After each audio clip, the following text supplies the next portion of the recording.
ನಾನು ಇವತ್ತು ಮೊಟ್ಟೆ ಪಲ್ಯ ಮಾಡೋದು ಹೇಗೆ ಅಂತ ತೋರಿಸ್ಕೊಡ್ತಾ ಇದ್ದೀನಿ. ನಮ್ಮ ಮನೇಲಿ ಯಾವ ರೀತಿ ಮಾಡ್ತೀರಿ ಅಂತ. ಬಾಣಲಿಗೆ ಒಂದು ಸ್ವಲ್ಪ 3-4 ಟೇಬಲ್ ಸ್ಪೂನಷ್ಟು ಎಣ್ಣೆ ಹಾಕ್ಕೊಂಡು ಒಂದು 4-5 ದೊಡ್ಡ ಈರುಳ್ಳಿನ ಸಣ್ಣ ಸಣ್ಣದಾಗಿ ಕಟ್ ಮಾಡಿ ಸೇರಿಸ್ತಾ ಇದ್ದೀನಿ. ಏನು ಮೊಟ್ಟೆ ಪಲ್ಯ ಮಾಡೋದಕ್ಕೆ ಈರುಳ್ಳಿ ಚೆನ್ನಾಗಿ ಒಂದು ಸ್ವಲ್ಪ ಫ್ರೈ ಆಗಬೇಕು.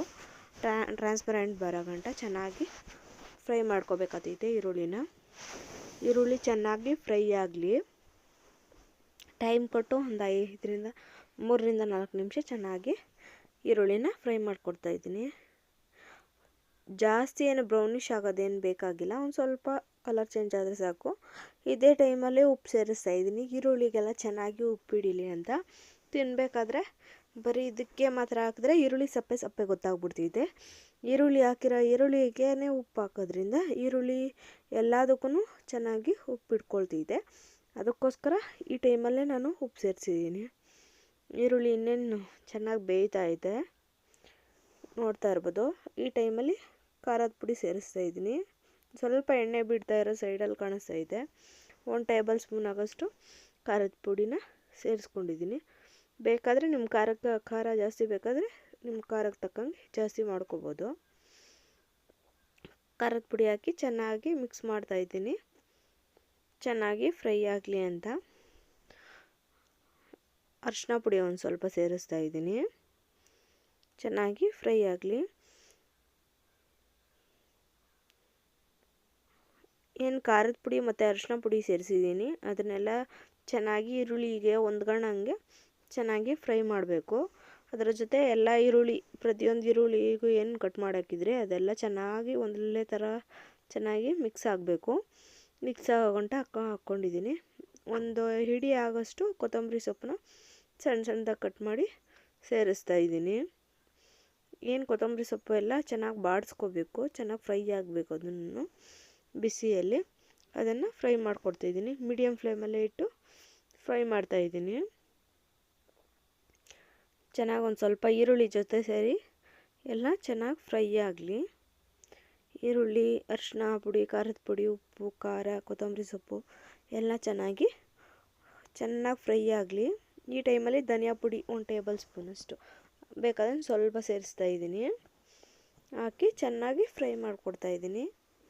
ಅದರದ್ದು ಡ್ರೈ ಫ್ಲೇವರು ಎಲ್ಲ ಚೆನ್ನಾಗಿ ಮಿಕ್ಸ್ ಆಗಲಿ ಅಂತ ಹೇಳ್ಬಿಟ್ಟು ಚೆನ್ನಾಗಿ ಹುರ್ಕೊಳ್ತಾ ಇದ್ದೀನಿ.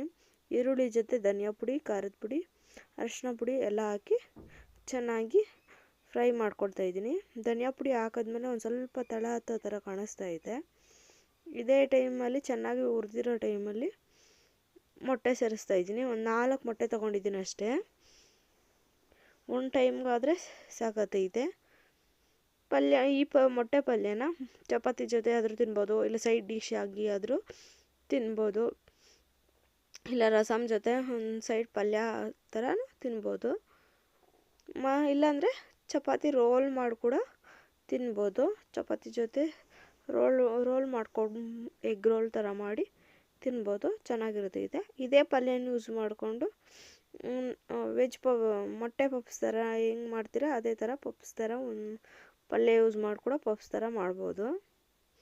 ಇದೇ ಪಲ್ಯನ ಯೂಸ್ ಮಾಡಿಕೊಂಡು ಮೊಟ್ಟೆ ಹಾಕಿ ಚೆನ್ನಾಗಿ ಮಿಕ್ಸ್ ಮಾಡಿಕೊಡ್ಬೇಕು. ಅದು ತಳ ಹಿಡ್ದಂಗೆ ಆಗ್ತೈತೆ. ಚೆನ್ನಾಗಿ ಫ್ರೈ ಮಾಡ್ತಾನೇ ಇದ್ದೀನಿ. ಅದು ತಳ ಬಿಡೋ ಗಂಟ ಚೆನ್ನಾಗಿ ಫ್ರೈ ಆಗಬೇಕು. ಮೊಟ್ಟೆ ಎಲ್ಲ ಒಂದು ಸ್ವಲ್ಪ ಉದುರುದ್ರಾಗ ಅನ್ನ ಹೆಂಗೆ ಉದುರುದ್ರಂಗೆ ಆಗ್ತೈತೆ ಆ ಥರ ಚೆನ್ನಾಗಿ ಫ್ರೈ ಮಾಡಬೇಕು. ಅದರ ಫ್ಲೇವರ್ ಎಲ್ಲ ಚೆನ್ನಾಗಿ ಬಿಟ್ಕೊಳ್ಬೇಕು ಅಂತ ಗಂಟ ಚೆನ್ನಾಗಿ ಹುರ್ಕೊಳ್ಬೇಕು. ಇನ್ನೇನು ಚೆನ್ನಾಗಿ ಫ್ರೈ ಆಗ್ತೈತೆ, ಸೈಡಲ್ಲೆಲ್ಲ ಎಣ್ಣೆ ಬಿಡ್ತಾ ಬರ್ತೈತೆ. ಆ ಟೈಮಲ್ಲಿ ಆಗಿರ್ತೈತೆ. ಇನ್ನೊಂದು ಸ್ವಲ್ಪ ಹೊತ್ತು ಚೆನ್ನಾಗಿ ಫ್ರೈ ಮಾಡ್ಕೋಬೇಕು. ನಿಧಾನವಾಗಿ ತಳ ಹಿಡಿತೈತೆ ಮೊಟ್ಟೆ ಹಾಕಿರೋದ್ರಿಂದ. ಒಂದು ಸ್ವಲ್ಪ ಹೊತ್ತು ಪೇಷನ್ಸಿಂದ ಮೀಡಿಯಮ್ ಫ್ಲೇಮಲ್ಲಿ ಇಟ್ಕೊಂಡು ಉರಿನ ಚೆನ್ನಾಗಿ ನಿಧಾನವಾಗಿ ಫ್ರೈ ಮಾಡ್ಕೊಳ್ಬೇಕಾಗ್ತೈತೆ. ಈರುಳ್ಳಿ ನಾನು ಒಂದು ಸ್ವಲ್ಪ ಜಾಸ್ತಿನೇ ಹಾಕಿದ್ದೀನಿ. ಈರುಳ್ಳಿ ತಿನ್ನೋದ್ರಿಂದ ಆರೋಗ್ಯಕ್ಕೂ ಒಳ್ಳೆಯದು, ಟೇಸ್ಟು ಸೂಪರಾಗಿ ಬರ್ತೈತೆ. ಇದ್ದರೆ ಸಬ್ಬಕ್ಕಿ ಸೊಪ್ಪನ್ನು ಹಾಕ್ಕೋಬೋದು, ಅದು ಫ್ಲೇವರ್ ಚೆನ್ನಾಗಿ ಬರ್ತೈತೆ. ಅದ್ರ ಜೊತೆಗೆ ನುಗ್ಗೆ ಸೊಪ್ಪು ಹಾಕಿ ಕೂಡ ನಾವು ಮೊಟ್ಟೆ ಪಲ್ಯ ಮಾಡ್ಕೋಬೋದು. ನೆಕ್ಸ್ಟ್ ಯಾವುದಾದ್ರೂ ವಿಡಿಯೋದಲ್ಲಿ ನಾನು ನುಗ್ಗೆ ಸೊಪ್ಪು ತೊಗೊಬಂದು ನುಗ್ಗೆ ಸೊಪ್ಪು ಹಾಕಿ ಮೊಟ್ಟೆ ಪಲ್ಯ ಹೇಗೆ ಮಾಡೋದು ಅಂತ ತೋರಿಸ್ಕೊಡ್ತೀನಿ. ಹೇಗೆ ನಿಧಾನವಾಗಿ ಬೇಯಿಸ್ಬೇಕಾಗ್ತೈತೆ ಸೊಪ್ಪುಗಳೆಲ್ಲ ಹಾಕಿದಾಗ. ನುಗ್ಗೆ ಸೊಪ್ಪು ಸಬ್ಬಕ್ಕಿ ಸೊಪ್ಪು ಕೂಡ ಯೂಸ್ ಮಾಡ್ಕೋಬೋದು. ಚೆನ್ನಾಗಿರ್ತಿದೆ ಮುದ್ದೆ ಜೊತೆಗೆ ಸೈಡ್ಸ್ ಆಗಿ, ಚಪಾತಿ ಜೊತೆಗೆ ಪಲ್ಯ ಆಗಿ ಚೆನ್ನಾಗಿರುತ್ತೆ. ಚಪಾತಿ ಪೂರಿ ಜೊತೆ ಆರಾಮಾಗಿ ತಿನ್ಬೋದು. ಹಂಗೂ ಬೇಡ ಅಂದರೆ ಬರೀ ಪಲ್ಯ ಸಮೇತ ನಾವು ತಿನ್ಬೋದು. ಅಷ್ಟು ಟೇಸ್ಟಿಯಾಗಿ ಈ ಪಲ್ಯ ಬರ್ತಿದೆ. ಎಲ್ಲರ ಮನೆಗಳಲ್ಲೂ ಸಾಮಾನ್ಯ ಮಾಡೋದೆ, ಆದರೆ ನಾನು ಯಾವ ಥರ ಮಾಡ್ತಾಯಿದ್ದೀನಿ ಅಂತ ನೋಡ್ಕೊಳ್ಳಿ. ಜಾಸ್ತಿ ಏನು ಇಂಗ್ರೀಡಿಯೆಂಟ್ಸ್ ಇಲ್ಲ, ಸಿಂಪಲ್ ಇಂಗ್ರೀಡಿಯೆಂಟ್ಸಲ್ಲಿ ಟೇಸ್ಟಿಯಾಗಿ ಬರ್ತೈತೆ ಈ ಪಲ್ಯ.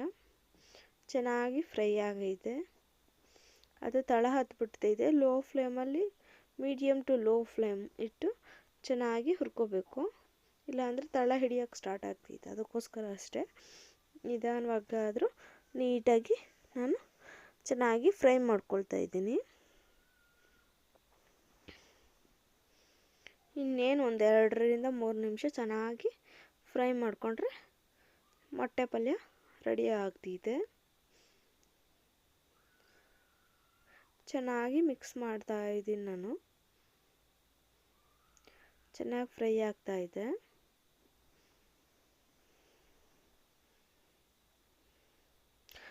ಇಲ್ಲ ಈರುಳ್ಳಿ ರೇಟ್ ಜಾಸ್ತಿ ಇದ್ದ ಟೈಮಲ್ಲಿ ಈರುಳ್ಳಿ ಬದಲಾಗಿ ಎಲೆಕೋಸನ್ನು ಯೂಸ್ ಮಾಡಿ ಕೂಡ ಎಗ್ ಪಲ್ಯ ಮಾಡ್ಬೋದು.